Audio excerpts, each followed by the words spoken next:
মই কিছুদিন ধৰি দেৰগাঁওবাসীৰ আশা পূৰণ কৰিব পৰাকৈ এটা চিনেমা হলৰ পৰিকল্পনা কৰি আছিলোঁ।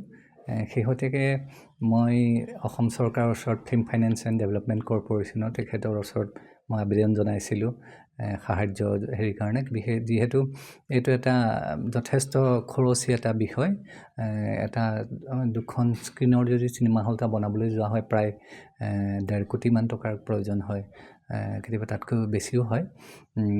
গতিকে আমি হেৰি কৰিছিলোঁ, আজি film finance and development corporation তেখেতৰ ফালৰ পৰা মানে আজি খবৰ আহিছে যে দেৰগাঁও চিনেমা হলটোৰ কাৰণেও তেখেতসকলে 50 লাখ টকাৰ অনুদান আগবঢ়াব।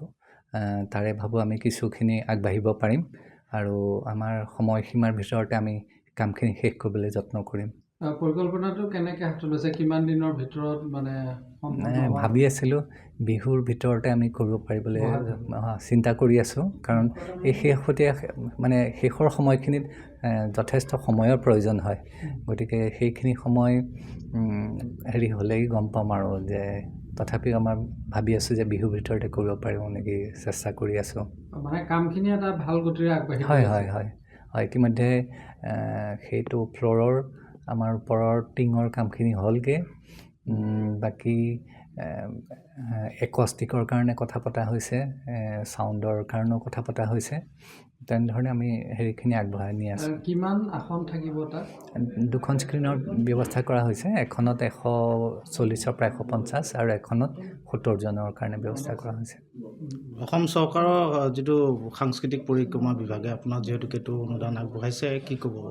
হয় তেখেতসকলক মই ধন্যবাদ জনাইছোঁ, যিহেতু এইটো ব্যৱসায়িকভাৱে কিমান সফল হ'ব পাৰিম আমি এতিয়াই ক'বৰ কাৰণে হেৰি নহয়। যদি তেওঁলোকৰ সাহাৰ্য পোৱা নহয়, এইটো ক্ষেত্ৰত আগবাঢ়িবলৈ সহজ নহয়, যিহেতু এটা বহুতেই ডাঙৰ কাম এটা এইটো বনোৱাটো, আৰু তেওঁলোকৰ সাহাৰ্য অবিহনে আগবাঢ়িব যোৱাটো মানে বৰ সহজ কাম এটা নাছিলে। গতিকে মই ফিল্ম ফাইনেন্স ডেভেলপমেণ্ট কৰ্প'ৰেশ্যনৰ চেয়াৰমেন সীমান্ত শেখৰ ডাঙৰীয়া, ভাইচ চেয়াৰমেন আলেখ্য বৰুৱা, তেখেতসকলক মই ধন্যবাদ জনাইছোঁ।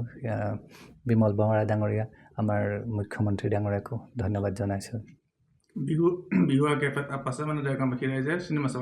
হয় তেনেধৰণেই ভাবি পৰিকল্পনা আগবঢ়াইছোঁ। যিকোনো খবৰৰ বাবে যোগাযোগ কৰক আমাৰ এই নম্বৰত 9181 307 221।